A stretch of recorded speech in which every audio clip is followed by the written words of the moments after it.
Hi folks, James here, and welcome to the Spiro Circle.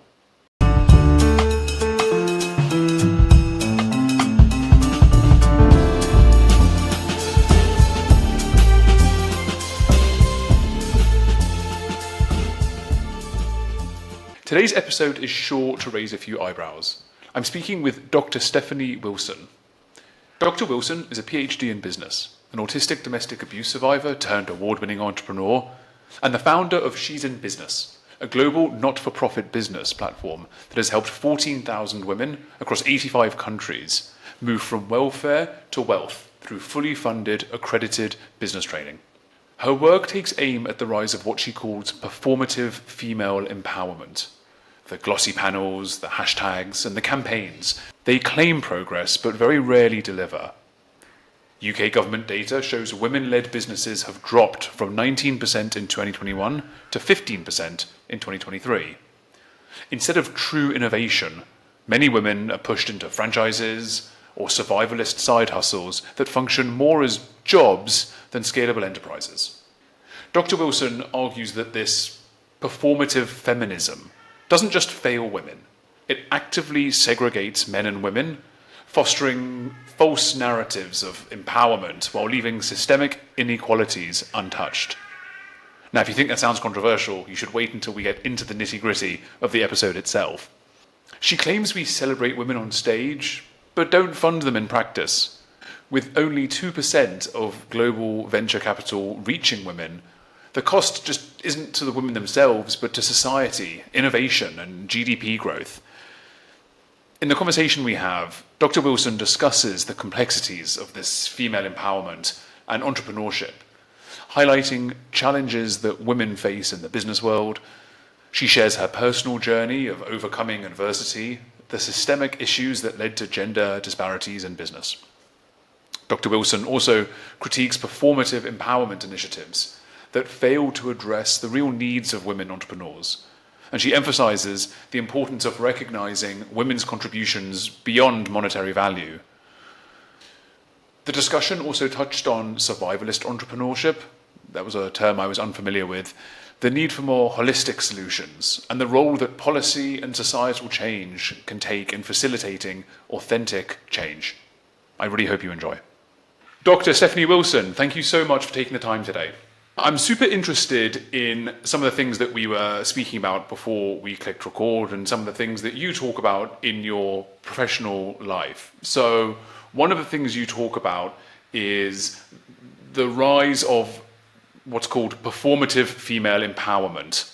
Now, correct me if I'm wrong, but what you basically talk about is how these glossy panels and these hashtags and campaigns to help progress women in entrepreneurship, they're not really backed by the data, right? They're not delivering on what they promise. So it's a bit of a taboo subject, at least for me. It's not something I would normally talk about. So I want to hear a bit about your journey and your experiences that led you to speak out on this kind of issue.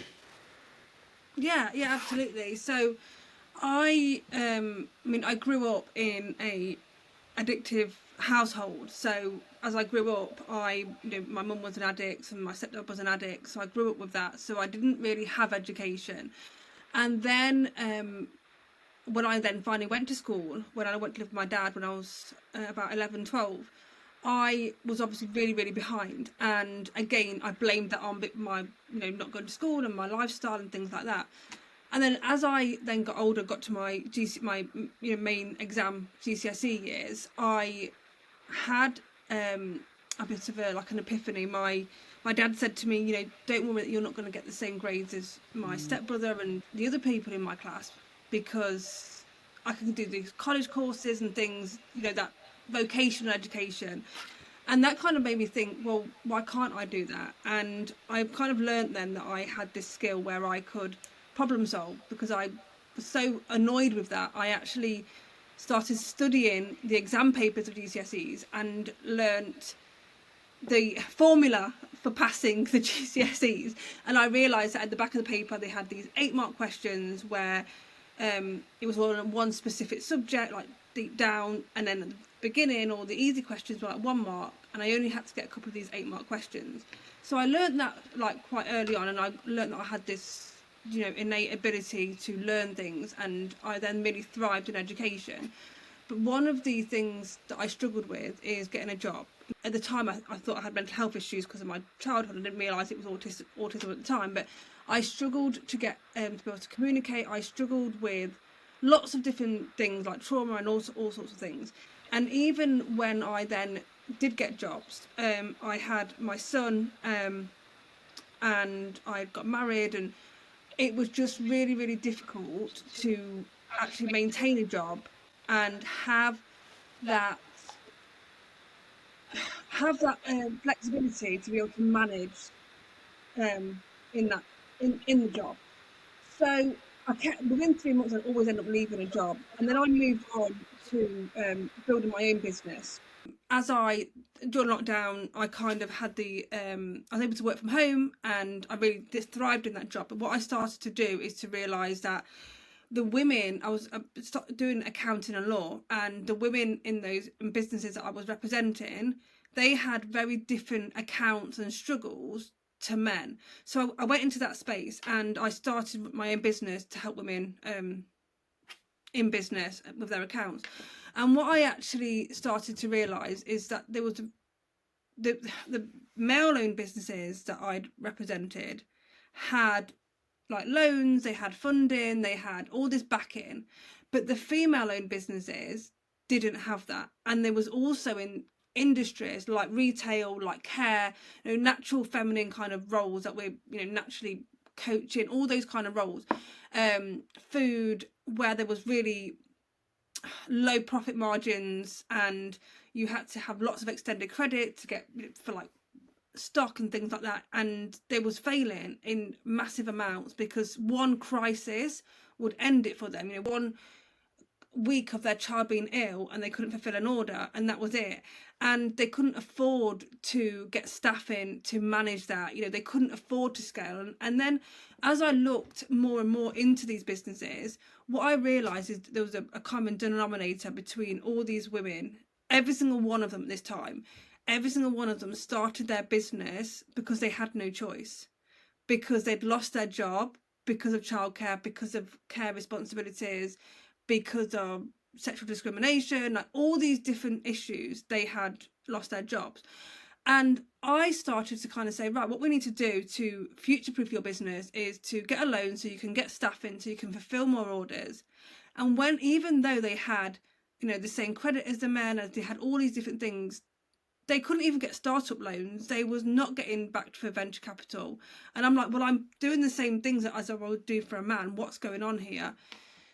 And as I grew in business, and I started, we built a university, and I was invited to lots of different events. I went to, you know, Barclays Bank event. I went to all these different events. I was in Parliament for an award, so many different events. And each one of them, they would be on stage, and they would be like, you know, 49% of all businesses were started by women. We're getting equality, you know, women empowerment.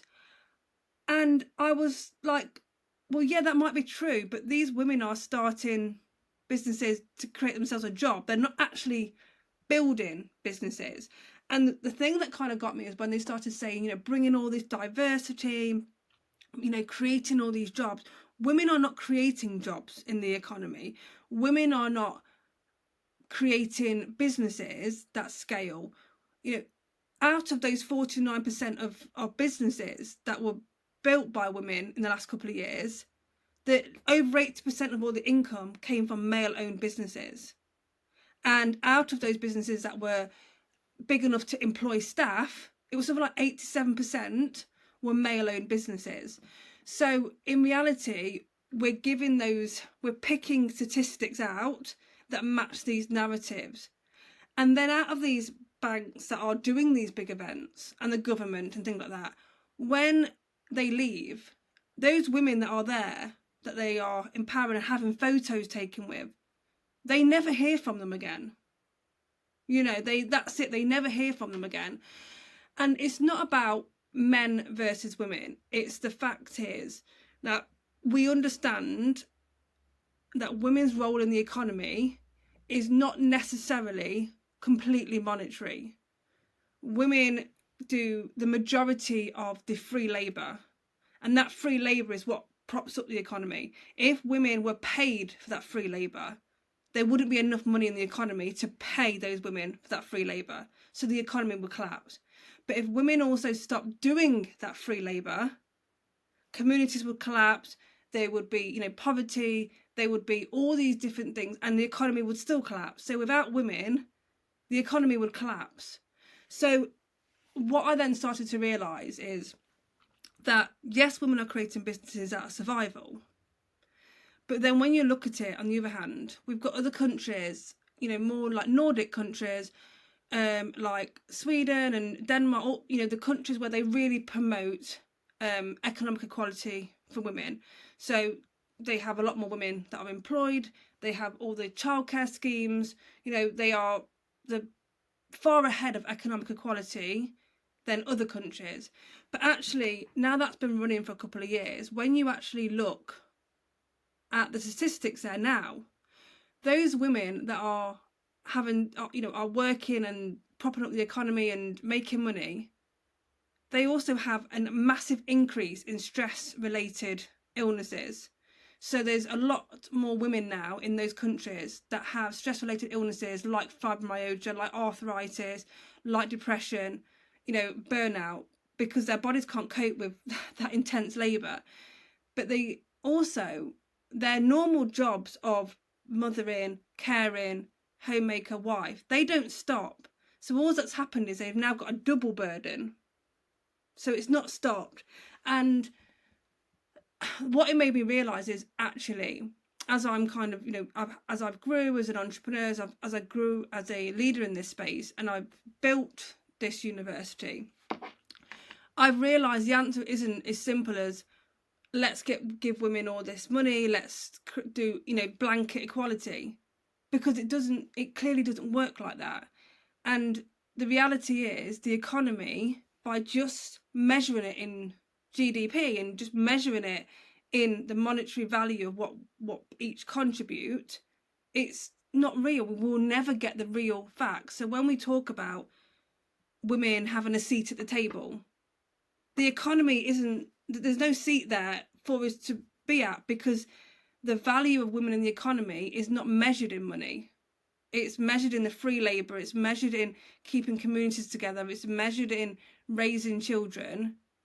And yes, women are contributing into the economy monetary as well, clearly we are, but in reality, to create economic equality, we have to change the narrative of what the value of women's contribution to the economy is, and not necessarily in monetary value. I think what you're really cutting into something really interesting, which is the area where the measurement of GDP. So I've got my arguments against GDP. I think it's a antiquated form of measuring a country's success. I think it was kind of invented after the war as a way for countries to recover, and there are many ways that you can see that GDP, simply measuring the money made from any product or service, is not the sign of a healthy society. So I think what you're trying to get at is that women contribute to plenty of healthy societies, and monetary value isn't necessarily a signal of that. So I kind of want to dive a bit deeper into basically the crux of this argument, which is, you're basically saying that all of these initiatives and pushes to help women get into, moments of leadership are performative. So that's not a very popular thing to say. So how do you combat that? Do you find that people are agreeing with you, or do you find that it's kind of an unspoken rule? What's the crutch of what you're trying to say? I think the majority of women agree with me. And when I recently went on Expert TV and spoke, that podcast, the TV station that went viral, it went to over 7 million views on that, because clearly people relate to that. However, will the government, will the economy, will the media and the government acknowledge that? Absolutely not. They will always say, oh, we're pushing that. And I remember when there was an election in the UK, the Prime Minister at the time, a couple of years ago, just before there was the vote, he was like, "Oh, we're going to be doing all these incentives and initiatives for women entrepreneurs," and I was like, "Great!" So I started looking at the mandate. This is right up my street, and when I started reading it, it was like, to all these business courses for women, all these apprenticeships for women, all these different things for women. Now, I don't know necessarily about every single other country, but in most Western countries, women are overtaking men in education. We don't need no more education. We don't need more knowledge. There's enough. The internet is full of knowledge. You could find something on YouTube and know about business. It's not about doing these courses. What needs to happen is we need to solve the problem, and we need to put that investment into women, and not just say, "Oh, we're doing all of this," and having all those photo opportunities and having all these big impact statements of equality and empowerment, because it doesn't happen. You cannot scale a business without the cash flow, without the investment, without putting some skin in the game. And women are building these businesses regardless, without having that. The downside is those numbers that they're talking about, that 49%, over 80% go into network marketing, they go into franchises, they go into multi-level marketing. It's not their business. Women are literally just going into another job and calling it a business.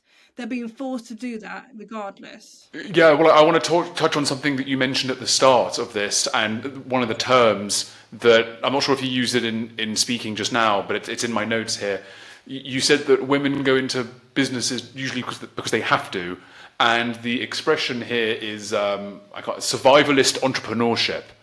And it was an expression I'd never heard of before, and it wasn't something I was familiar with. So talk to the viewers or listeners who may not be aware of what survivalist entrepreneurship is, and what is that exactly? Okay, so some people may disagree with me, but I mean, I'm very much of, biologically, men and women have different skills and abilities and strengths. So, men have broad shoulders, and women have, to be mothers, we have this usual natural ability to care and to nurture. And so when we have to then go out and work, because there's no such thing as a single parent household anymore. If someone's a single parent, they have to work two roles. If someone is even in a two-parent family, it's most likely, unless they have generational wealth or an extremely, the other half is an extremely good job, the woman usually has to go to work as well to top up that income. So they have to have that dual role. So what often happens is that the school runs, the care responsibilities, they don't fit around a standard job. So they still have to survive. So they may then tap into their natural ability to nurture, to care. So they go into those kind of roles, like being a carer, self-employed carer, cleaner, going into hairdressing, like the service kind of roles as a self-employed person. But you think, well, that's the business, right? But it's not. They're going in there to create themselves a job. They're going in there and literally just creating a job that fits around their life. And they're doing that out of survival. They're not doing it out of, okay, this is innovation. I've got this idea that can benefit humanity, that can change the world. There's no diversity, there's no innovation there. It's just they're creating themselves a job. They're literally being a Del Boy, they're being a hustler, they're getting money in from somewhere. And so they're not really impacting the business economy. It's just they've created themselves a job. But the biggest thing we have here is because, now we have social media and things like that, people have tapped into that. So now we have all these different networks where women are invited to come into, and they end up paying for those. And then they end up paying for all these kind of courses and networks on their credit cards to try and, like network marketing courses and different franchises to get in there. And they end up in debt before they even start, because they don't, they're going into somebody else's idea and they're trying to get in there. And quite often they end up leaving that in debt and not even be able to make money. The way you're describing it, it kind of sounds like it's all a bit of a fraud, right? In that everyone's being caught up in things and it's an unwinnable game. So I suppose I have two questions for you. One is, are women happy? Are they happy to be at work? Are they happy to be balancing the dual role you just mentioned? And is it working? Are these efforts working to encourage female entrepreneurship or business leaders? I mean, the intention, I hope, is an honest one. It's hoping for an altruistic and positive and successful outcome. But I suppose my two questions are people happy with the current state of affairs, and are the efforts working or doing good? What are your thoughts on that? So I definitely feel that there has to be a more holistic view on this. One, I think the main issue here is the definition in economy, the women's role in the economy. And once that issue has been resolved, women will be then more comfortable to have those dual roles. And I think we we are educated now. We have all these thoughts and opinions and feelings, and we have all this knowledge, and we are able to go in and build businesses. And if you actually look at women that have created businesses that are innovative, not off franchises and network marketing and things like that, but they created something new. If you look at those that have been backed by venture capitalists and have had the investment, they have a over 250%, I think I can't remember the exact date, but over 250% rate of return higher than male-owned businesses on the same level. So should women concentrate in that? I'm not saying that. I'm saying women have a natural ability. That's what their biological role is, to give life, right? I'm not minimizing that at all, because that's really important to me. I have 4 children. That's really important. That's my primary concern. But we can have we can have that. We have that ability. And if a woman wants to go into that role, they should be supported and given the exact same privileges as a male-owned business.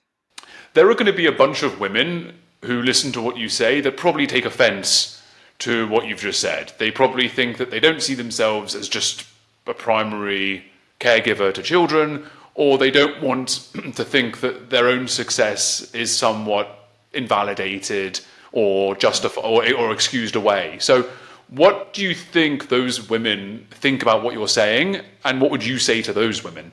So I'm not going to sit and say that all women think prioritise motherhood as is the be all and end all. I'm not saying that, because I know that's not always the case. And I recently we have a book club in our university, and we did the Double X economy book. And I asked, in a round table, I asked all the women who were all actually mothers. And I said, okay, so if we want equality and we want men to do the exact same things as women, and to share the childcare and to share the responsibility, and we can do everything that men can do, if your child was ill and ended up in hospital, and the school rang dad and you wasn't there, and he went to the child at hospital and he had an operation, how would that make you feel? And every single one of them, bear in mind there was about 40 women, every single one of them said, over my dead body, I would be there more so than the dad.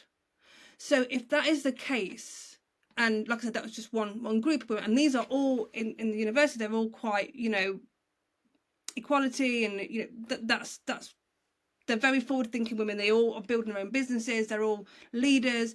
And if that is the case, that they would prioritise their role as a mother over the father, then we have to admit that has to be accommodated. Now, I'll tell you now that if my child's school, even though I make more money than my husband and I have a more leadership role than my husband, if my child's school rang me to say my child was ill, I would go and pick them up, even though he may be off, because that's just, I feel like it's important.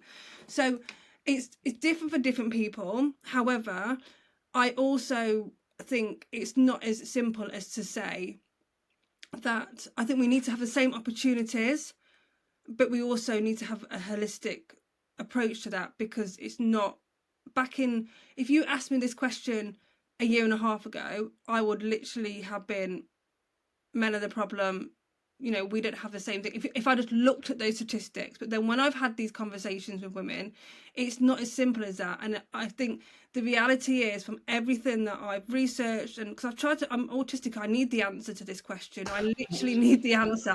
Can you share with us some of the data or numbers that you came across in your research, so that we don't rely on just anecdotal stories? So what's some of the data that you came across to have that 180 turn from a year and a half ago to today? So there's obviously a lot of data online. There's the global data, such as the amount of women that are building businesses, which is obviously a massive increase.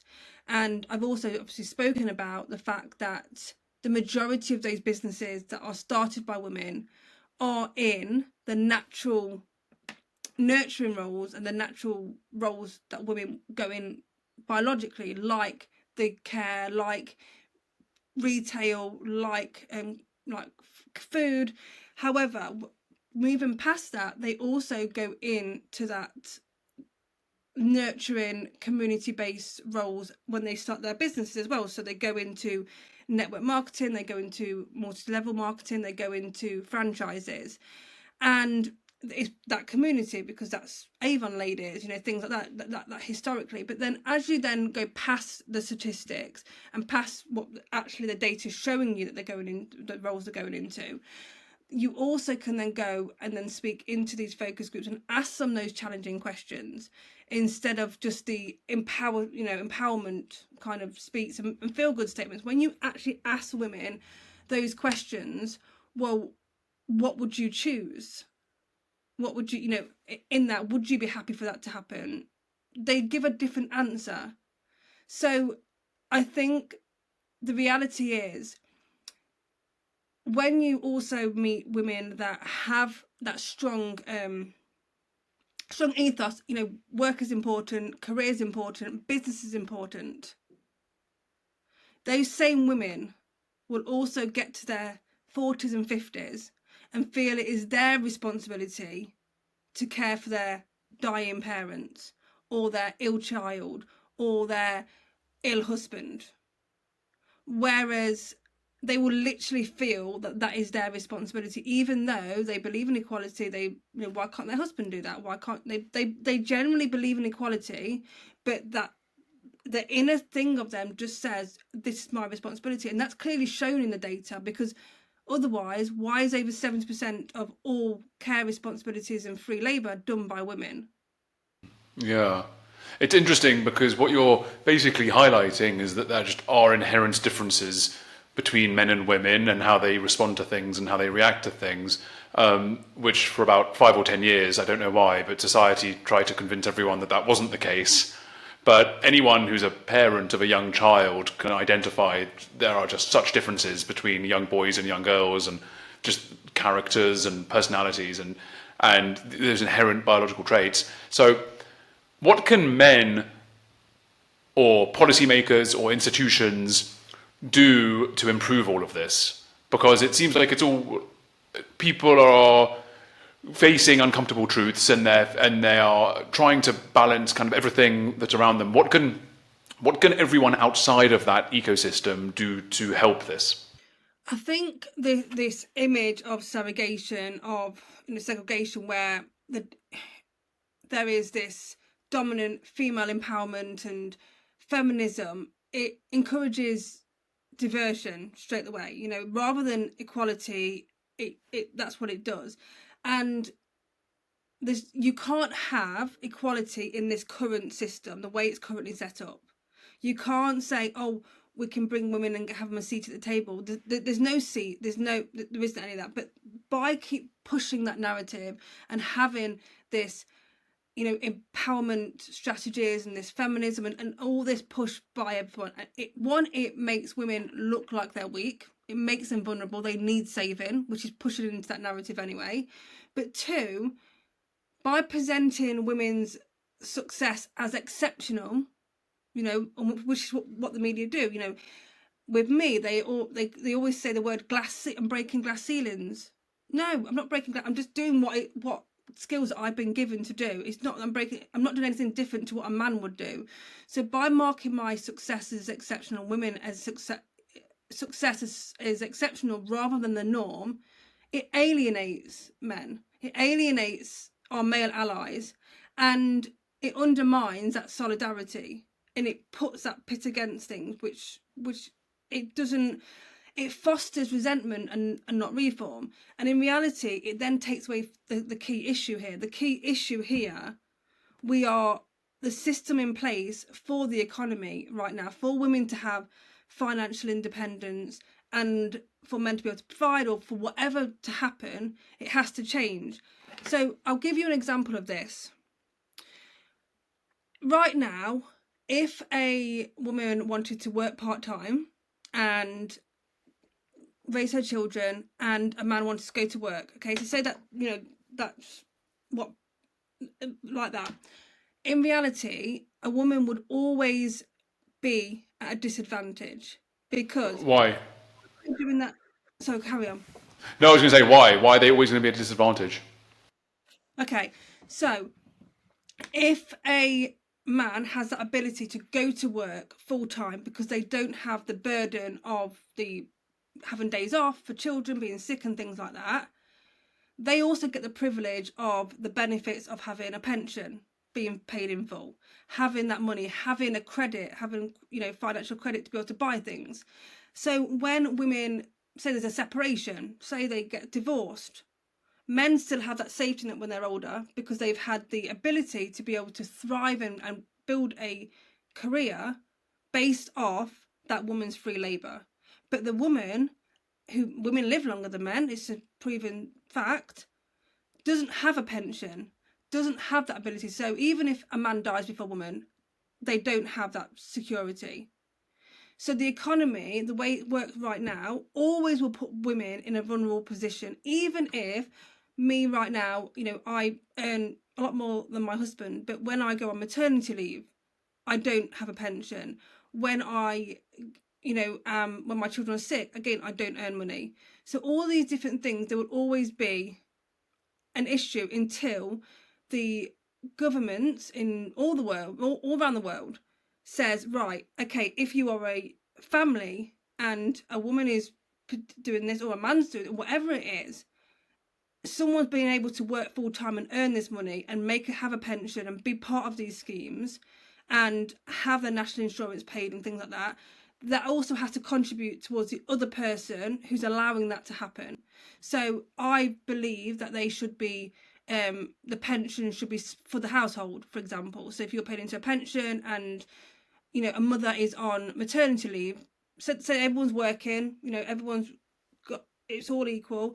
It's not, because a mother will always have that deficit, and care response, all those different things will always prevent them from having that same financial benefit. So I think that there should be policies in place where if a woman's on maternity leave, the partners that their pension should naturally split into two parts for the family so that they have the same thing. Because we could talk about divorce and women will always be at a deficit because that credit is always going to be in the husband's name. The pensions and the assets are always going to be in that position. But in reality, even if someone's not getting divorced, women live longer than men, and we don't have enough money because we don't even have nearly enough pension as men. So the whole system doesn't value women's contribution to the economy. So unless we change the value of women in the economy and not just on the monetary value, we will never actually look at the real problems here, and we'll always just do performative empowerment because there's empowerment for what? There's nothing for you to empower. There's nothing there. Yeah, I mean, that's kind of the point of it, right? That's kind of the point of this conversation today. It's like, what are we doing here? If we're not actually fixing the problems, then what are we doing? What are we talking about? So what are some of the ways, and this is the last question, I'm afraid, because we are running out of time. What are some of the ways that encouraging, or not even encouraging, but facilitating more female entrepreneurs and women in positions of leadership and power, how do we basically just make that more authentic and more effective? Because it sounds like at the moment it's neither of those things. So aside from policy, does there need to be some form of societal change? Do men need to reconsider their roles? Maybe men shouldn't have to only consider themselves as the breadwinner. What are some of the ways that these can be more authentic and powerful? So when we look at like venture capital, the reason why women in reality it's not because they are women and they have breasts that they are not getting funded. That's not, they don't come in and go, oh look, it's a woman, we're not doing that. The reality is when you look at the check sheet at what it makes a good investment, someone of a childbearing age who's probably going to go off on maternity leave for a year and not going to be able to run the business and be in there and have all these different things, it's probably not going to be a safer bet to invest in than a man who's not going to have those gaps in her employment. And so those are the things that we have to put safeguards against. So for example, when a woman goes into building their own business, what we should be doing is, if they are married or they're in a relationship, we should have safeguards in place and standards in place and expectations that if they do go maternity leave, if there is gaps in that there is equality of funds into the household there, and they should be measures in place in society to cover that. So to instead of saying right equality, what we say is to make it equal. What do we need to do to plug in those gaps for female entrepreneurs? Because until those gaps are plugged, they are not going to be a realistic financial investment. Because even if you look at simply a hairdresser, most hairdressers are self-employed. They hired chairs in salons, and there was recently a case that I looked at, and a salon owner, she hired she rented a space out to a woman, and she went on maternity leave, and that was her chair. She was, that was her chair, but she couldn't afford to pay the rent because she was on maternity leave, and that employer actually lost the case because she got somebody else and rented that chair out to cover the rent, and she actually had to pay compensation because of discrimination. She got discriminated against because, but for she being a woman, she wouldn't have had that happen to her. So it's one of those things, like, how do we have to look? I don't have all the answers to this, but we have to look at the situation to solve the problem rather than trying to just glaze over it and say there's empowerment when there can't possibly be empowerment because we have different issues. It seems like nowadays, at least in the last 6 or 12 months, people are a bit more willing to look at the situation with clearer eyes and say, actually, this is, as you outlined in this episode today, this is the situation, this is what the feelings are, and these are tangible ways we can move forward and not just preach and not just virtue signal, which I certainly think has been the case in the last couple of years among a lot of different issues, not just the one we've spoken about today. But it kind of feels like the era of virtue signaling and faux empowerment is not coming to an end, but at least the lid is being taken off the box that was being sold to everyone. Listen, I'm really sorry, Dr. Stephanie Wilson, we are running out of time. I do have one last question for you today. What is the best way for everyone to connect with you and reach you and follow you? So I run a university called She's in Business, so you can follow me on social medias on She's in Business. We come up first on Google, but on social media it's either Stephanie Ann Wilson or Dr. Stephanie Ann Wilson on all the platforms. Dr. Stephanie Wilson, thank you so much for taking the time. I'm sure this episode today is going to raise a lot of eyebrows and spark plenty of conversations, which is all anyone wants from a podcast, especially an episode like this. Thank you so much for taking the time. Thank you.